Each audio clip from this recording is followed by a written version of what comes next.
Pai do Senhor, meus irmãos, tudo bem com vocês? Hoje eu vou gravar a nossa aula da unidade número 1 da nossa apostila Livros Poéticos, do IBAD, ok? Essa aula vai ser gravada para os nossos alunos aqui do nosso núcleo da Igreja AD Columbus, em Columbus, Ohio. Eu vou gravar, está sendo gravado o vídeo, porém eu vou olhar aqui para a tela do computador, então eu olharei pouco para a tela, né? Vou olhar mais para a tela do computador, onde está o meu material que eu vou utilizar para poder a gente discorrer em toda a apostila e conseguir gravar toda a unidade número 1 com o máximo aproveitamento de tempo, ok? Os irmãos têm o acesso ao nosso grupo do WhatsApp, então qualquer pergunta, dúvida que os irmãos tiverem, os irmãos podem estar compartilhando no grupo, para que a gente possa conversar a respeito, né? Mesmo que a matéria não esteja mais em vigor diante da sua pergunta, já vista que esse texto ficará gravado, ou melhor, esse vídeo ficará gravado para os nossos alunos, tá bom? Então eu quero que você não deixe de forma nenhuma de ler a apostila, é muito importante você ler a apostila, até mesmo porque nós não temos como abordar todos os tópicos, né, em tudo, senão o vídeo vai ficar um vídeo muito grande. Então você leia a sua apostila, faça a sua pesquisa em casa, né, e como eu disse, faça uso do grupo para poder conversar a respeito do material, tá bom? Tendo dito isso, capítulo 1 da unidade número 1, que vai falar sobre Jó, a excelência da soberania divina. Nessa introdução, o propósito dessa unidade é oferecer uma leitura dessa obra monumental, né, que é o livro de Jó, bem como sua implicação para a vida do crente hoje, para a nossa aplicação e vivência. Para isso, no capítulo 1, trataremos das questões ligadas ao texto, sua composição e integridade. No segundo capítulo, abordaremos o sofrimento de Jó e suas implicações teológicas. No terceiro capítulo, sublinharemos a teologia acerca de Deus oferecida pelos amigos de Jó para explicar o seu sofrimento. No capítulo 4, lidaremos com as respostas de Jó aos seus amigos, expressando sua teologia acerca de Deus e sobre o seu sofrimento. Por fim, no capítulo 5, no quinto capítulo, trataremos do discurso de Eliú e da resposta de Deus a Jó, bem como a restauração da sua vida. Ok? Então, começamos. Capítulo 1, livro de Jó. O livro de Jó. A sua beleza e enredo contagiante o coloca entre os mais belos textos da antiguidade. Sua narrativa é extremamente contagiante e demonstra uma maestria na condução da história que deseja transmitir. Sua beleza literária é atestada e comentada por muitos especialistas em literaturas poética hebraica, bem como por pesquisadores renomados do mundo literário. A história de Jó é, sem dúvida, uma obra de arte da antiguidade e merece uma análise que leva em consideração essa qualidade. A respeito do título, autor e a data, no nome do livro deriva do seu principal personagem, né, que é Jó. Mas o nome Jó, no hebraico, é Iov, que na Septuaginta, também como na Vulgata Latina, né, ela apresenta como Iob, que se traduz para as versões da língua portuguesa como Jó. A etimologia da palavra sugere o sentido desse nome como retorno. Contudo, alguns especialistas sugerem também o sentido de odiado. Então, o nome Jó, né, tem na sua etimologia o nome retorno ou odiado, né, ou os dois, né, no caso. A respeito da autoria do livro de Jó, ela é anônima, né, não foi definida. E isso intriga muitos pesquisadores, pois não sabemos quem escreveu o livro de Jó, nem quando ele viveu, tampouco onde ele viveu. O poema é singularmente anônimo.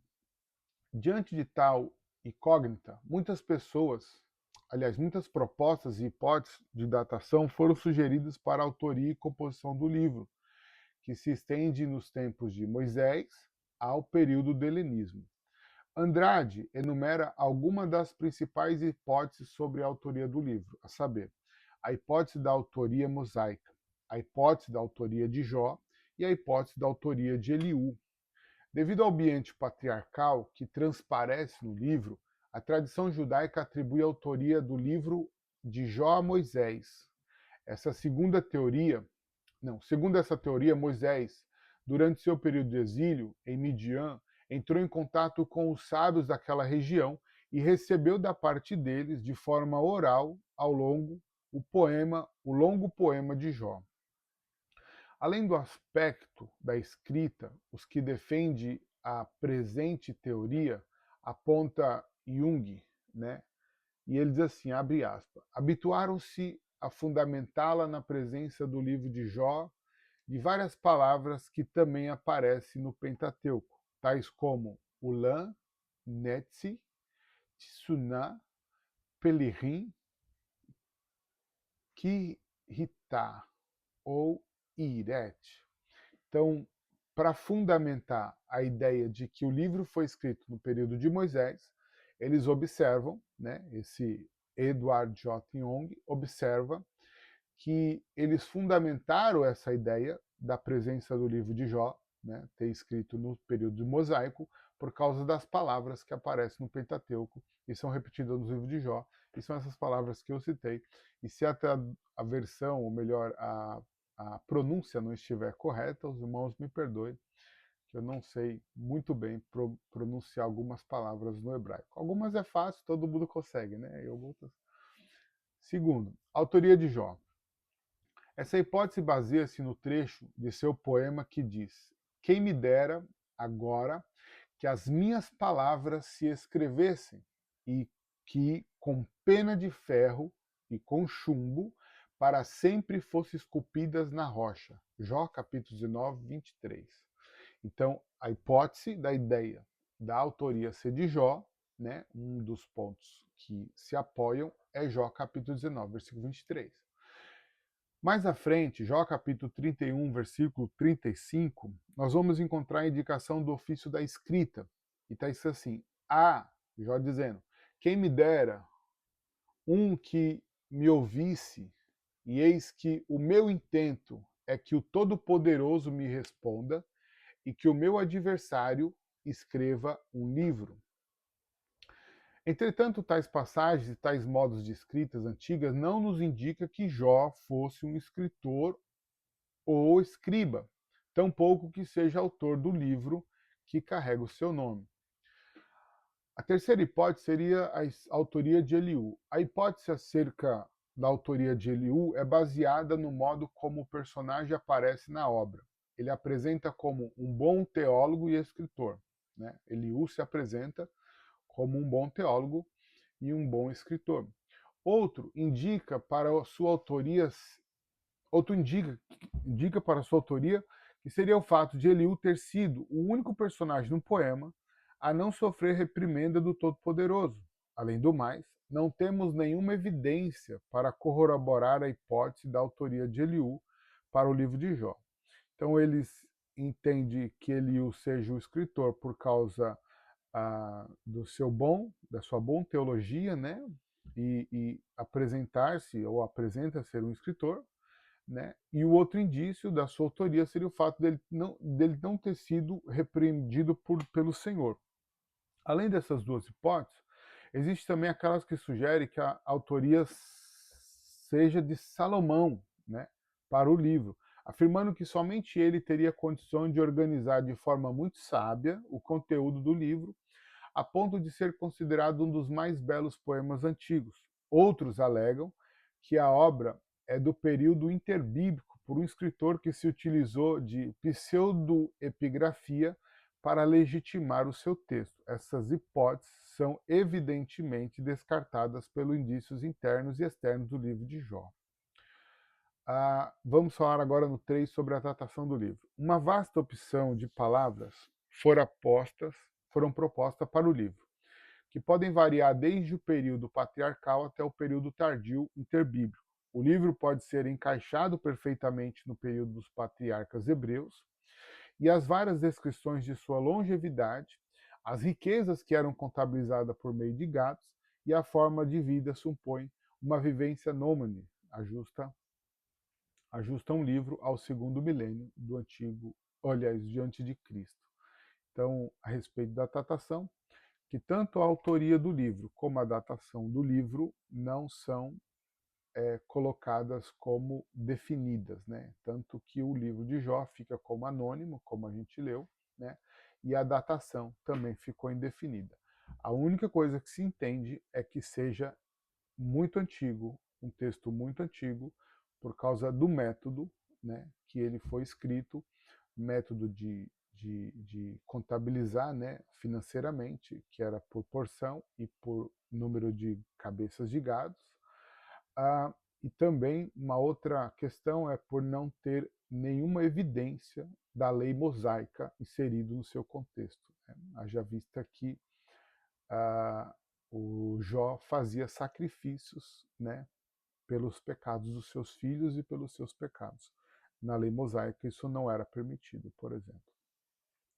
E a última parte da proposta da datação do livro, ele coloca assim: Jó pode ter sido escrito em qualquer tempo entre Moisés e Esdras, na nossa própria opinião, que reconhecemos não ser comprovado, e que o teor do livro tomou sua forma durante o reinado de Salomão, e que a sua forma normativa havia sido definida já nos tempos de Josias, um âmbito israelita mais do que judeu, para sua etapa mais definitiva, juntamente com sua localização ao norte de Gileade. Sugere uma datação de 750 a.C., antes dessa comunidade ter sido dizimada pelas conquistas assírias.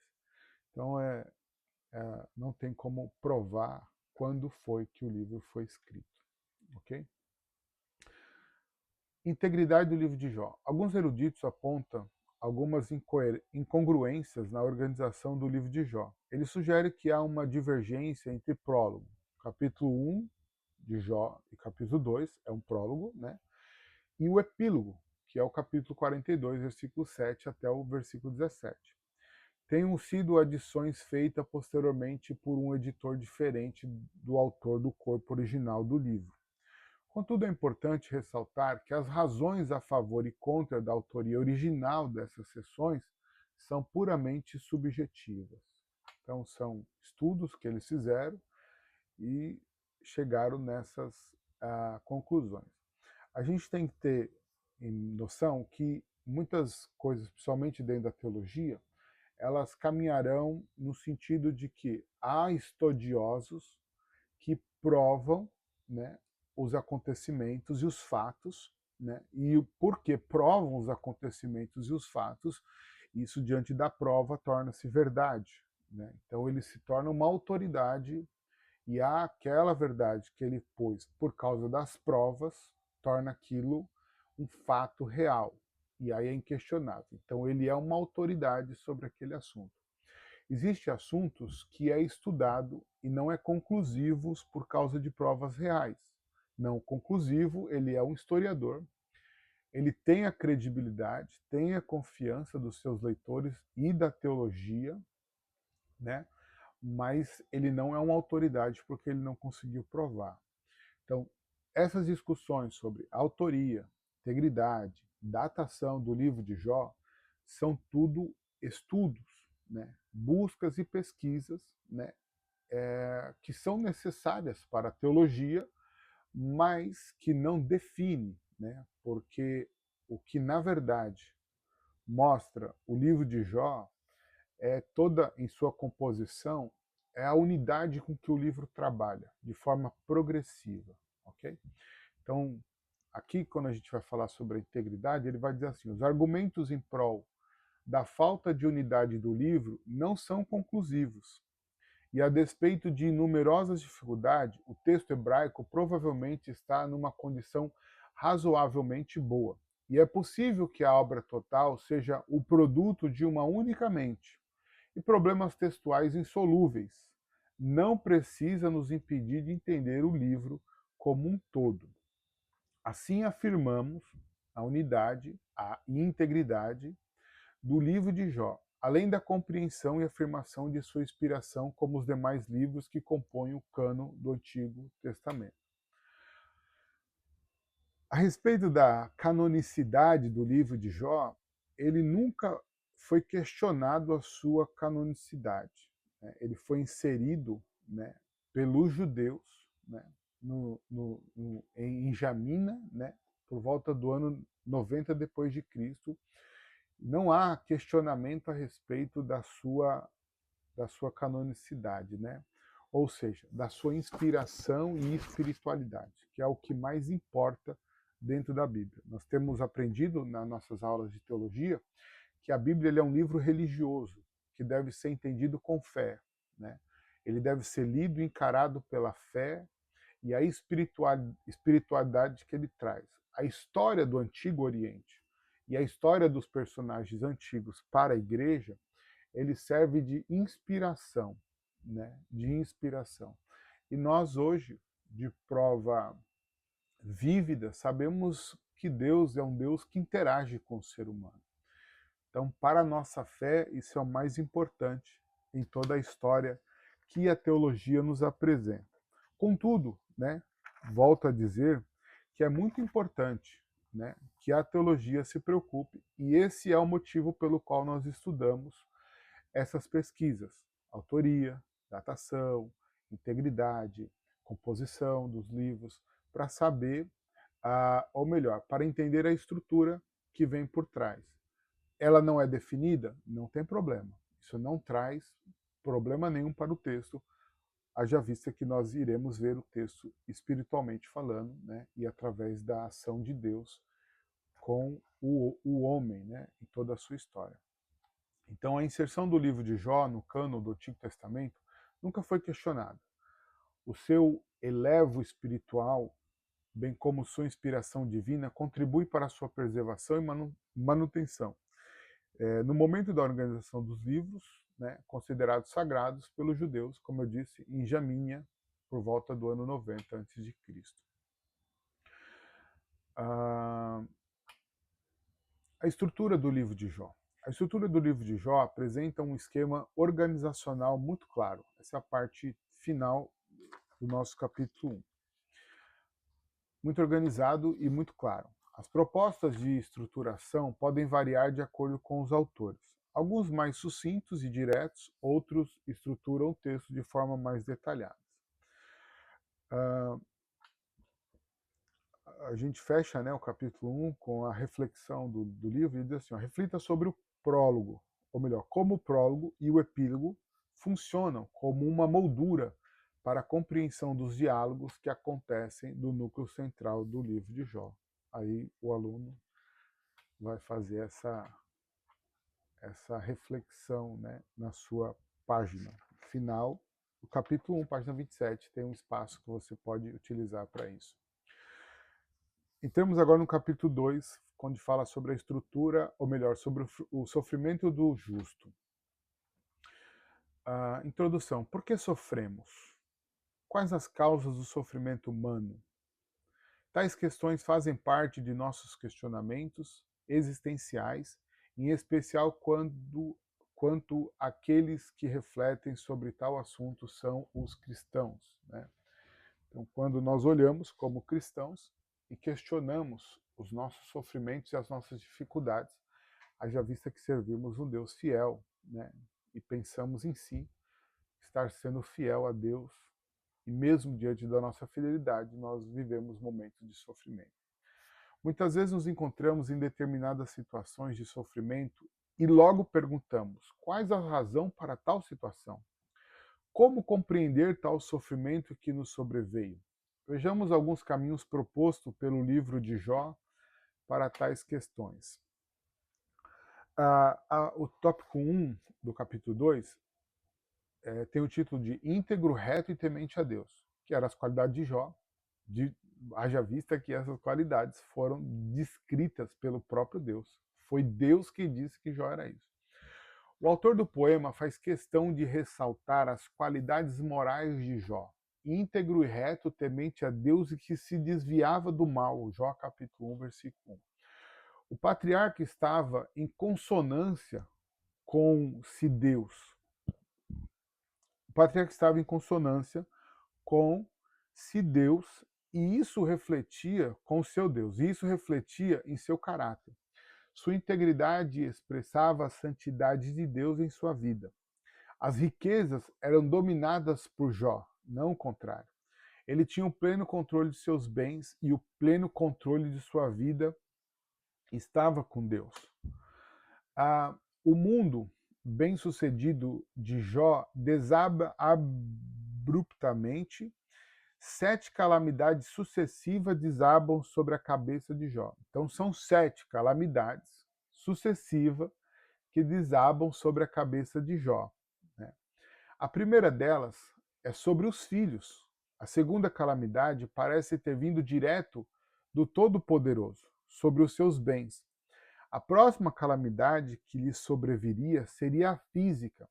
As calamidades que lhe sobrevieram conseguiram desestabilizar sua esposa, espiritual e emocional e moralmente falando. Jó agora enfrenta uma calamidade doméstica. Diante de tais calamidades, Jó esboçou 2 reações, a saber no capítulo 1, versículo 20 ao 22, e no capítulo 2, versículo 9 e 10. No primeiro momento, Jó disse: E disse: Nu saí do ventre de minha mãe e nu tornarei para lá. O Senhor deu e o Senhor o tomou. Bendito seja o nome do Senhor. Em tudo isso, Jó não pecou, nem atribuiu a Deus falta alguma. Jó foi aprovado no primeiro teste, não atribuiu a Deus falta alguma. Jó não pecou contra Deus, fato que revela a leitura equivocada que Satanás tinha dele. Nada além de temor a Deus fazia Jó amar o seu Criador. Então Jó amava a Deus por temor e não pelos bens que possuía, porque essa foi a acusação de Satanás. Satanás disse para Deus: é claro que ele é fiel ao Senhor. O Senhor tem enchido eles de bênçãos, o Senhor tem enchido eles de bem. Jó tem uma vida farta, muitos filhos, então ele é fiel por aquilo que o Senhor tem dado, né? Então não era os bens de Jó que fazia ele ser fiel, era o temor que ele tinha a Deus.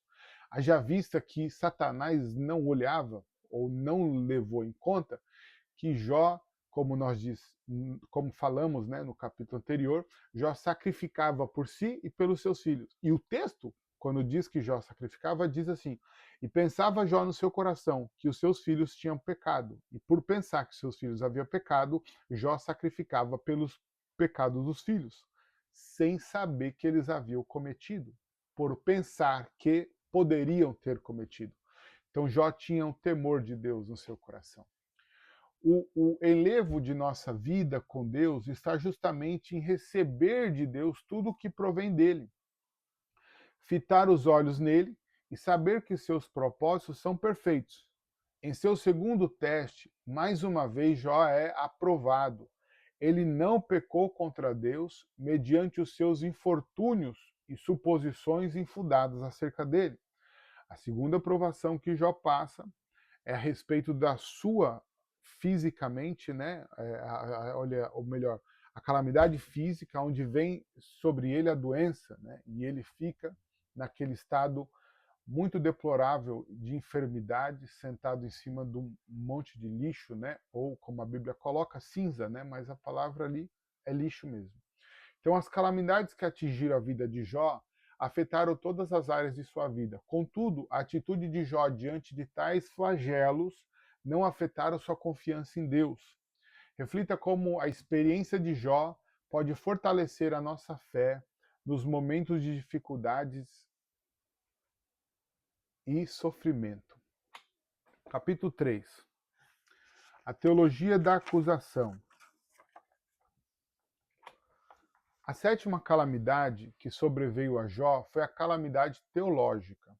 Os amigos de Jó usavam de argumentos e lógicas viciadas, premissas equivocadas e postulados falsos para falarem em nome de Deus, alegando possuir o verdadeiro conhecimento acerca dele, para julgar a situação catastrófica de seu amigo Jó.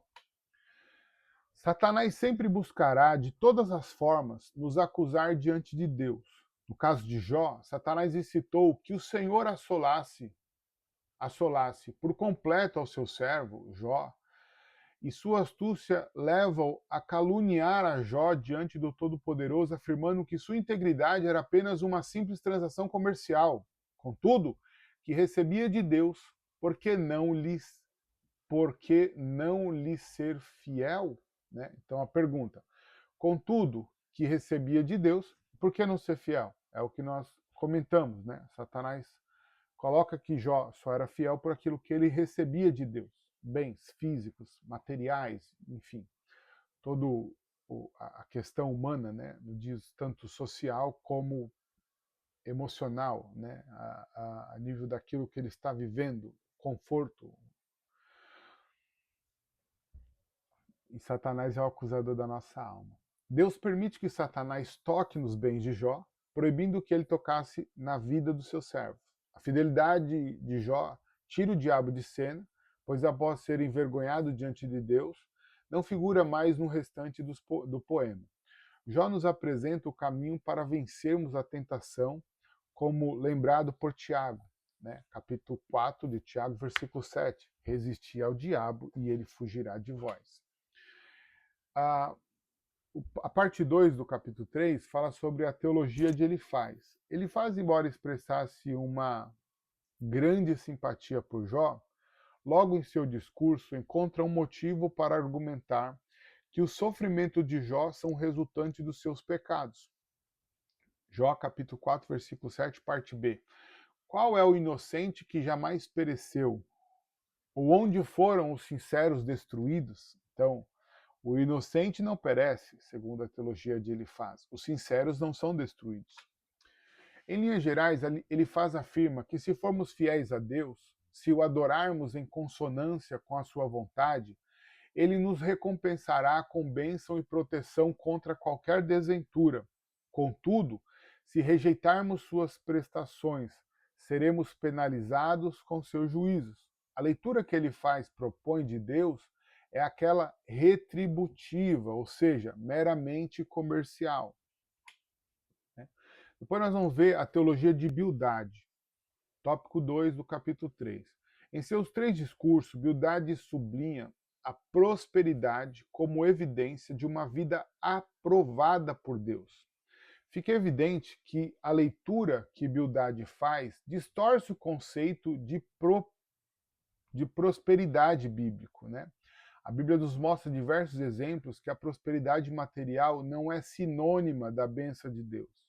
Quer tenhamos riquezas ou ausência dela, devemos ter como princípio a vontade soberana de Deus em nossas vidas. Filipenses, capítulo 4, do versículo 10 ao 13, eu quero ler esse texto com vocês, para deixar registrado aqui em nossa aula.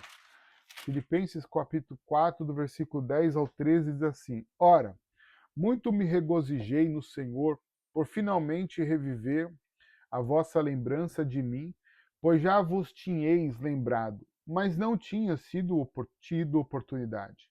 Não digo isso como por necessidade, porque já aprendi a contentar-me com o que tenho. Sei estar abatido, sei também ter abundância. Em toda maneira e em todas as coisas estou instruído, tanto a ter fartura como a ter fome, tanto a ter abundância como a padecer necessidade.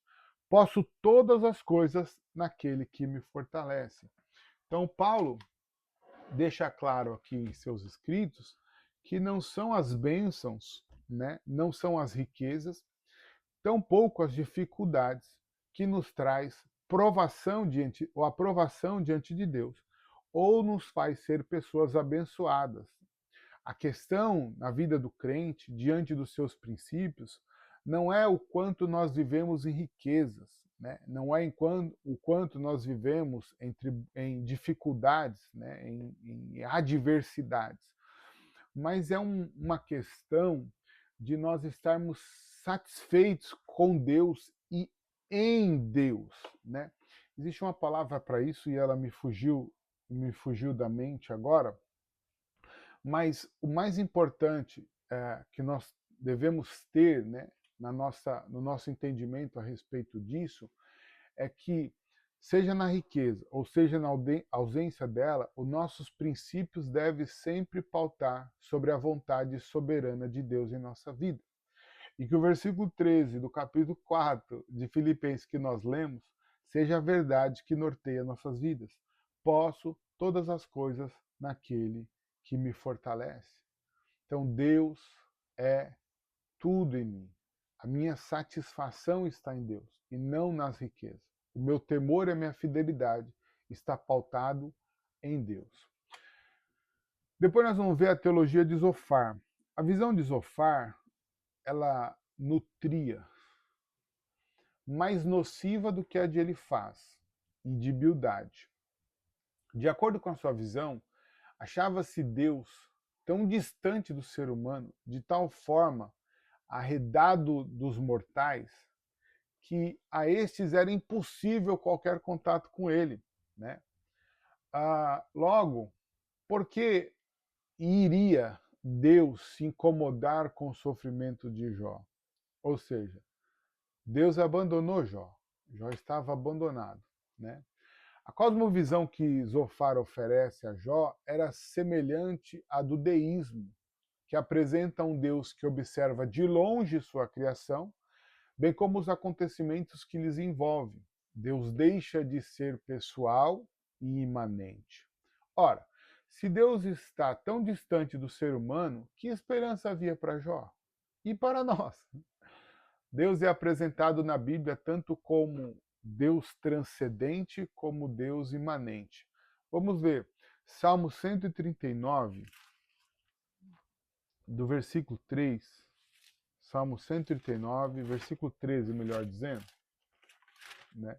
A lição oferece aqui alguns textos, né? Então, Salmo 139, Daniel capítulo 4, 1 Reis capítulo 17. Nós vamos ler o Salmo 139, do versículo 13 até o 17. Só são 4 versículos. E diz assim, ó.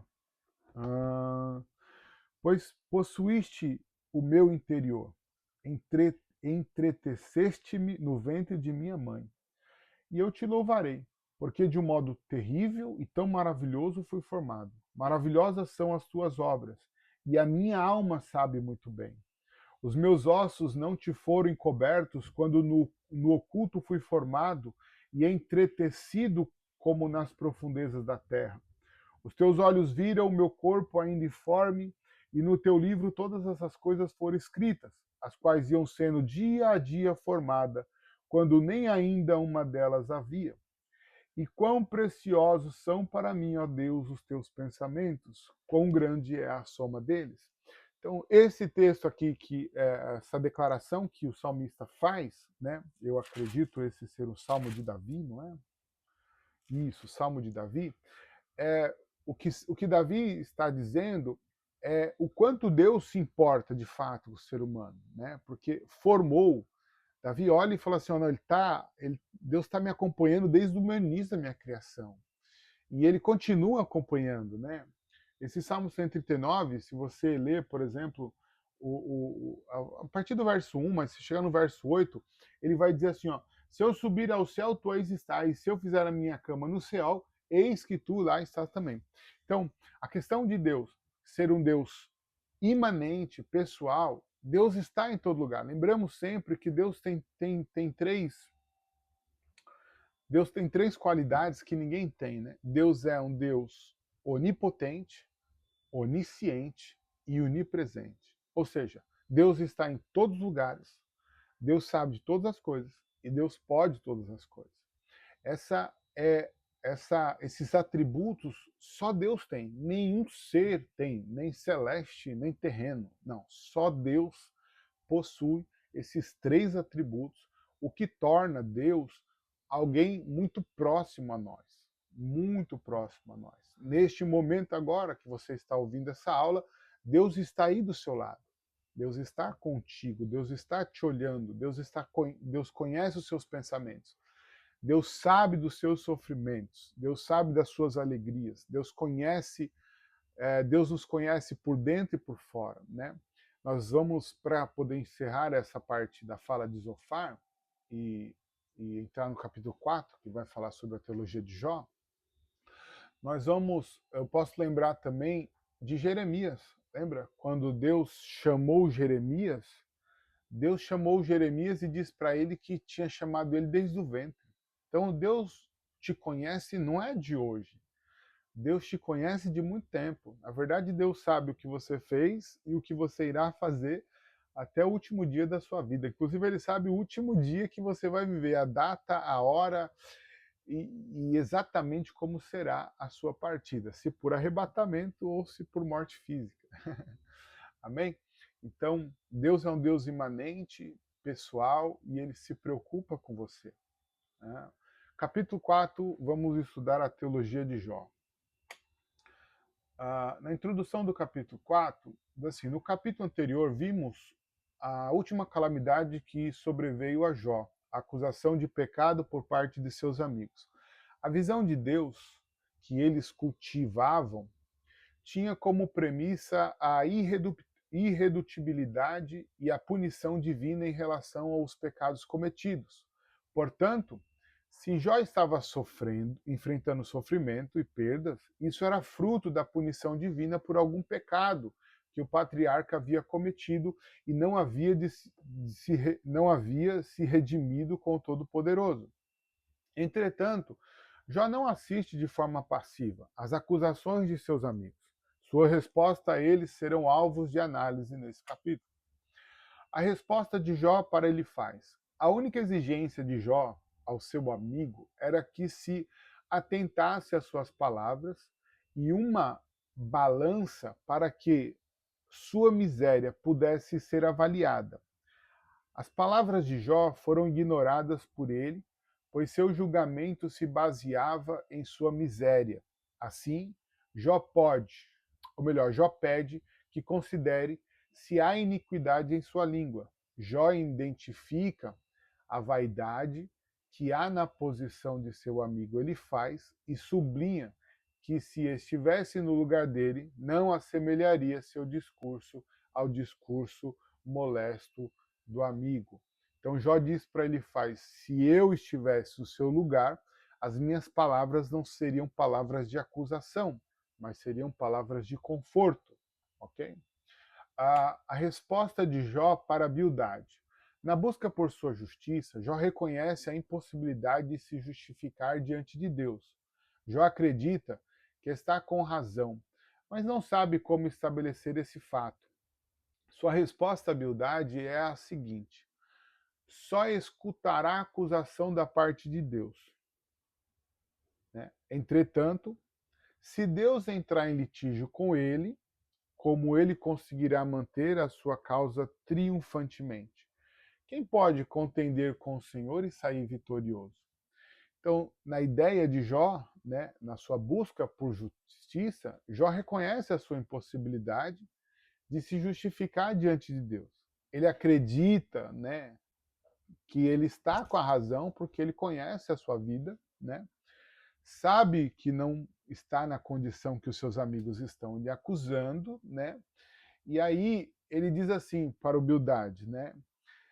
Se Deus entrar em litígio com ele, o Jó, ele vai conseguir manter a sua causa triunfantemente, né? Porque ele não está em pecado. Se essa fosse a possibilidade, ou melhor, se essa fosse a estratégia de Deus, né? Ou a maneira de Deus agir conforme Bildade. Mas aí ele pergunta, mas quem pode, né, contender com o Senhor e sair vitorioso? Né? Então ele diz assim, se Deus está fazendo isso comigo e não é por causa do meu pecado, como é que eu vou sair vitorioso diante de Deus? Então Jó está, de certa forma, né, ele reconhece a soberania de Deus, porque ele sabe definitivamente quem é o Deus que ele serve. Ele não conhece ainda, e nós sabemos disso porque nós chegamos já ao final do livro. Mas Jó está olhando e está reconhecendo a soberania de Deus e a posição que Deus está e diante do homem. Na verdade, um pouco mais, ou muito, muito mais. Né? Então, a resposta e a teologia de Jó é muito mais correta do que a de Bildade. No diálogo com seu amigo, o que está em jogo é a sabedoria de ambos. Jó e Bildade se colocam como fonte de sabedoria, mas na verdade não consegue, por meio de seus argumentos, acessar a causa do sofrimento humano, em especial o sofrimento de Jó. Depois, Jó tem a sua resposta para Zofar. Aqui, Jó se revela um observador mais atento, um sábio mais exuberante que seus amigos. Jó responde a Zofar lembrando que, como vós sabeis, também eu sei. Então ele coloca num ponto de paridade, né, diante dos seus conhecimentos. E ele sublinha que não apenas está se referindo à igualdade intelectual, mas reconhece que para lidar com o que lhe sobreveio é preciso muito mais do que palavras, requer um relacionamento mais íntimo com Deus.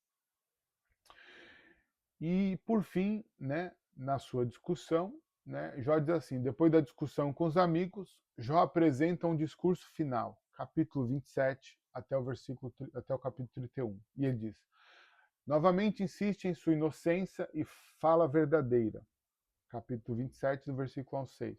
E expressa sua repulsa pelos ímpios, capítulo 27, do versículo 7 ao versículo 23.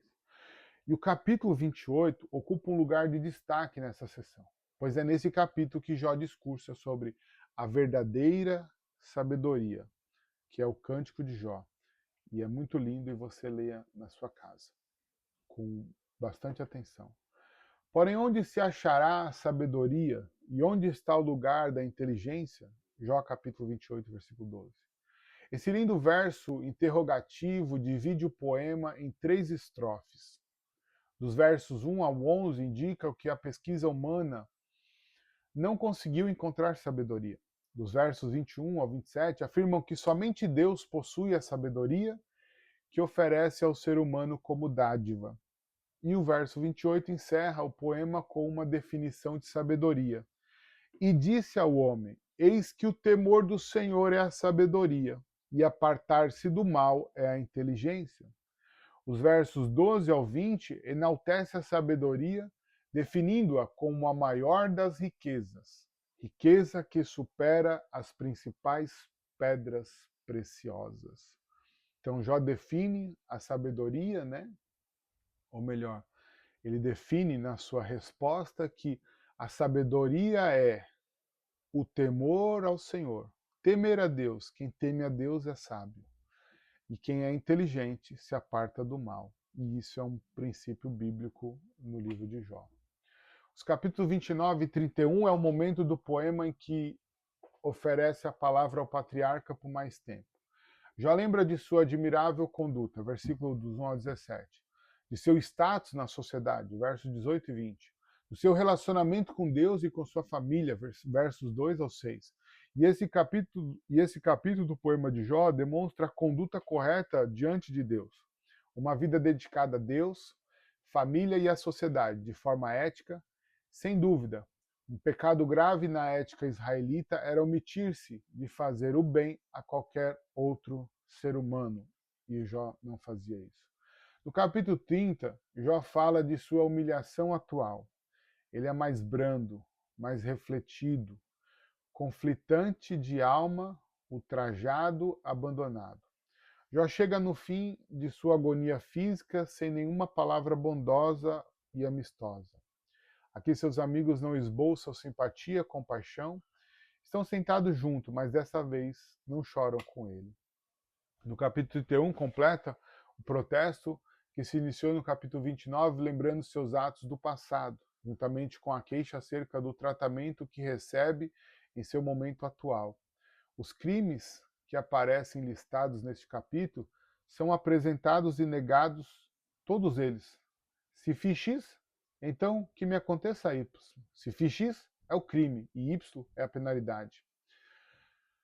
Jó exige ser ouvido, versículo 35 ao 37, pois levaria seu documento, como coroa, como príncipe diante do ouvinte. Jó será ouvido e muito em breve.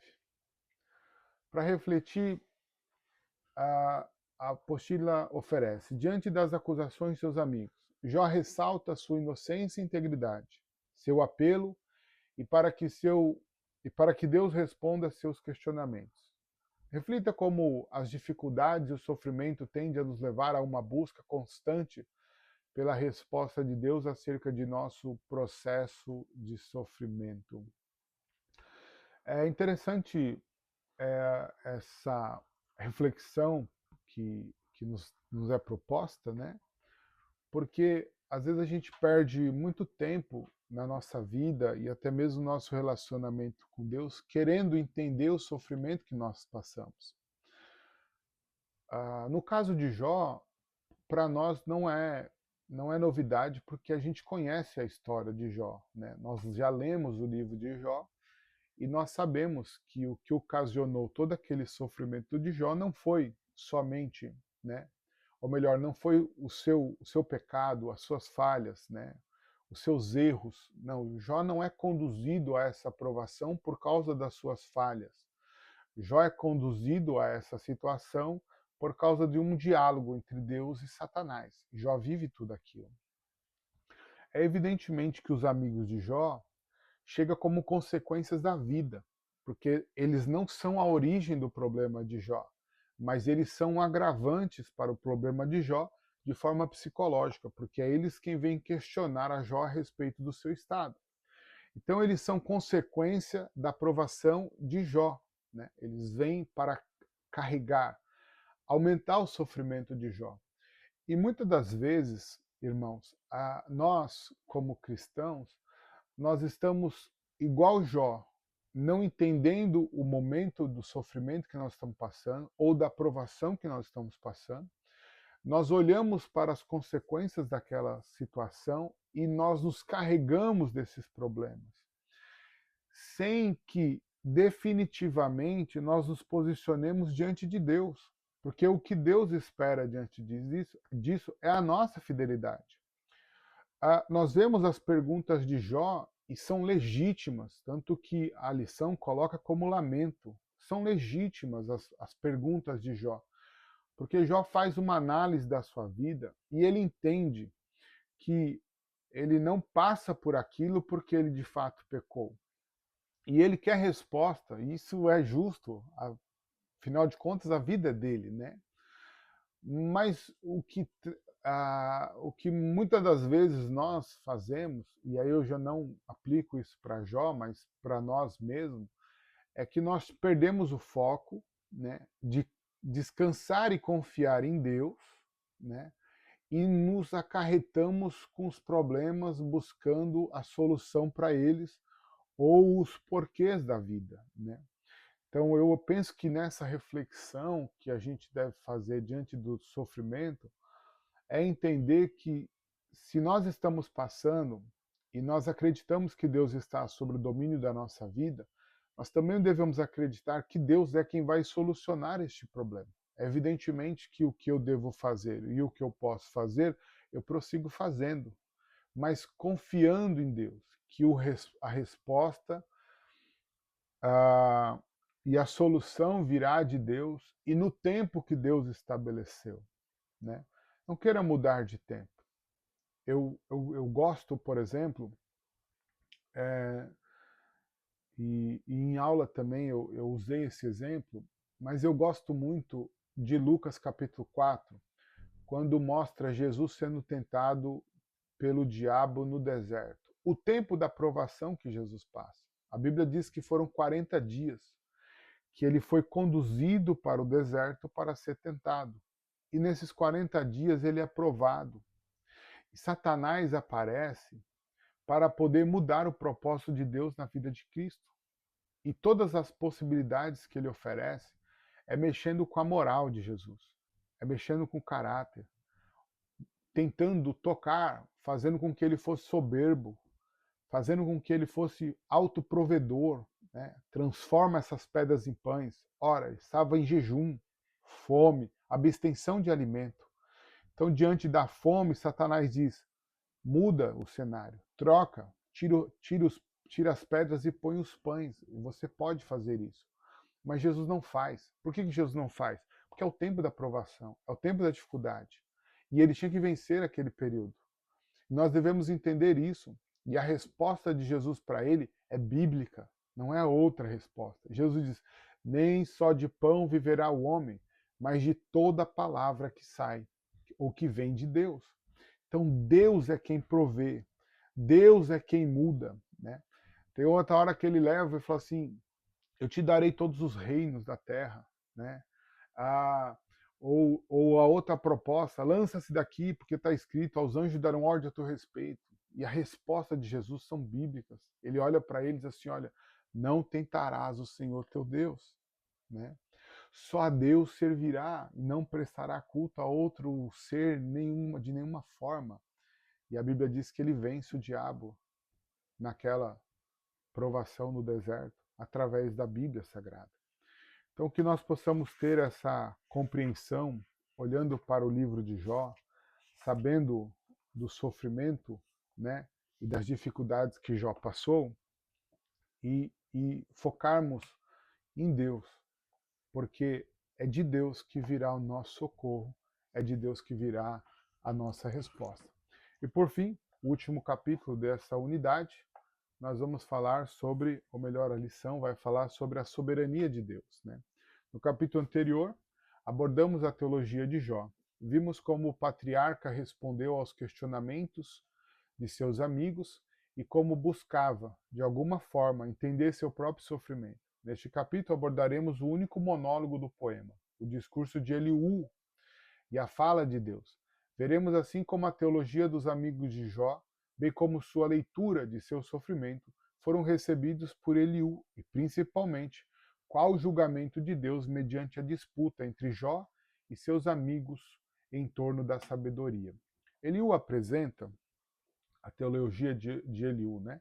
Eliú apresenta em seu discurso condições de apresentar de forma brilhante as demandas divinas acerca do aperfeiçoamento dos justos através da pedagogia do sofrimento.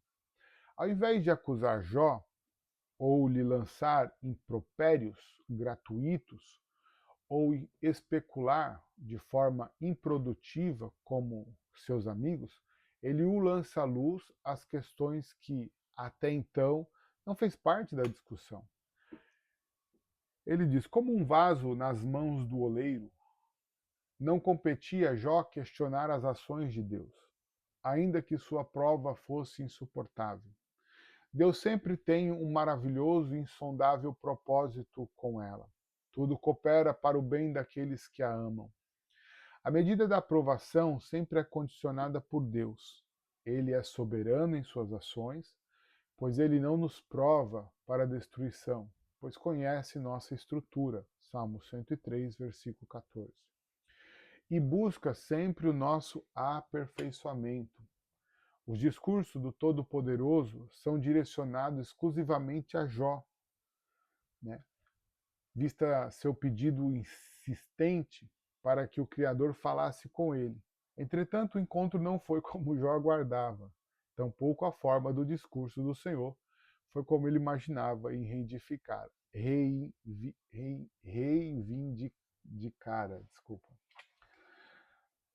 A teofania não foi para responder às questões solicitadas por Jó, as quais seus amigos não conseguiam responder. Pelo contrário, suas declarações não são oráculos, não são afirmações positivas. Deus responde a Jó com um emaranhado de contras-perguntas. A primeira delas deixa Jó em silêncio. Quem é este que escurece o conselho com palavras sem conhecimento? Jó 38, 2. Para aquele que possuía tantos argumentos, palavras irrefutáveis, razões inquestionáveis, que se achava preparado para o encontro com o Todo-Poderoso, encontra-se agora impossibilitado de responder uma simples pergunta. Segue-se uma ordem de Deus para Jó. Agora cinge os teus lombos como homem e perguntar-te-ei, e tu responde-me. Deus ordena que Jó coloque-se de pé como um soldado que se cinge para a batalha. O que Jó deveria saber da parte do Senhor? Saber que nada sabia, embora julgasse tudo saber. Diante de tantas indagações, o patriarca se cala. Tal silêncio é ensurdecedor, uma vez que o leva a reconhecer a sublimidade da justiça divina e a transitoriedade da justiça humana. Não podendo mais resistir, Jó se humilha perante o Todo-Poderoso. Eis que sou vil, que te responderia eu. A minha mão ponho a minha boca. Uma vez tenho falado e não replicarei, ou ainda 2 vezes, porém não prosseguirei. Jó capítulo 40, versículo 4 e 5. Através das provações que lhe sobrevieram, Jó agora desfruta de um estado nunca experimentado antes. Viver em plena comunhão com o Senhor mediante profunda humilhação, o patriarca ouviu o discurso de Eliú e o monólogo de Deus. O último capítulo de Jó revela que o avivamento não atingiu sua vida de forma individual, mas em sua plenitude. Sua família e seus amigos foram impactados com o encontro com o Deus Todo-Poderoso. Jó se humilhou perante o Senhor e se considerou o principal dos pecadores. Jó 42:6. Andrade, o comentarista, aponta para a humildade de Jó, pois sua perfeição foi atestada pelo próprio Senhor, mas isso não impediu de se humilhar perante o seu Criador. Jó reconhece a soberania divina, ele reconhece que não lhe caberia questionar os desígnios de Deus, pois ele tudo pode e nenhum dos seus propósitos pode ser impedido. Jó 42:2. O apêndice da restauração não se encontra nos bens materiais que são multiplicados. São apenas um detalhe. Antes, Jó só conhecia Deus de ouvir falar. Hoje conhece Deus pessoalmente. Deus assim restaura a vida espiritual, material, doméstica e social de Jó. Vimos que Deus é soberano sobre toda a criação. Deus faz questão de mostrar a Jó que o homem é incapaz de compreender como tudo se harmoniza e quais propósitos são determinados pelo Criador. Reflita como aceitar a soberania de Deus pode transformar a nossa forma de ver a vida e a encarnação e o sofrimento. A palavra que eu estava falando, que eu há pouco tempo eu disse que eu não lembrava, era a palavra contentamento. O que nós precisamos aprender é ter o nosso contentamento em Deus. Ainda que as dificuldades da vida nos aflijam, mas o nosso contentamento e a nossa alegria tem que estar no Senhor. Para nós fecharmos toda essa exposição com uma síntese robusta, podemos dizer o seguinte: o livro de Jó nos ensina pelo menos 7 grandes verdades. Nem todo sofrimento é castigo por pecado específico. A experiência humana é mais complexa do que a lógica retributiva simplista. A ortodoxia sem compaixão pode se tornar crueldade religiosa. Os amigos de Jó são exemplo disso. O homem justo também precisa crescer no conhecimento de Deus. Integridade não elimina a finitude. O sofrimento pode ter função pedagógica. Deus pode usar a dor para destruir, mas para purificar. A verdadeira sabedoria não está em dominar explicações, mas em temer ao Senhor. Jó 28 é central para isso. Deus nem sempre responde com explicações detalhadas. Às vezes, ele responde com sua presença, sua majestade e sua soberania. A maior restauração não é material, mas é espiritual. O ponto mais alto do livro não é receber de volta, é ver Deus. O livro de Jó não foi escrito para produzir respostas rápidas, mas para curar a arrogância do homem diante do mistério. Ele nos ensina que a dor não pode ser lida com superficialidade, que a teologia precisa ser humilde, que o sofrimento não anula a fé e que, no fim de tudo, a maior necessidade do homem não é compreender todos os caminhos de Deus, mas encontrar-se verdadeiramente com Ele. Jó perdeu bens, filhos, saúde, honra e paz, mas ao final descobriu que descobriu algo maior do que qualquer restituição. Descobriu que Deus continua sendo Deus, mesmo quando o homem não entende. E ao vê-lo, Jó foi reduzido, não à destruição, mas à verdade. E só quem é reduzido à verdade pode finalmente ser restaurado pela graça. Deus abençoe, meus irmãos. Essa foi a unidade 1. Que você possa desfrutar desse aprendizado, aprofundá-lo com todas as ferramentas que você tem, né? E não deixa de comentar no nosso grupo, de perguntar, de cooperar. E seguimos crescendo na graça e no conhecimento, no nome de Jesus. Vamos orar. Senhor Deus e Pai, nós te agradecemos por este período que nós passamos aqui, aprendendo a Tua Palavra. Continua, Senhor, nos abençoando e dando aos nossos irmãos a alegria da Tua presença. É o que eu te peço em nome de Jesus. Amém. Deus abençoe e fique com Deus.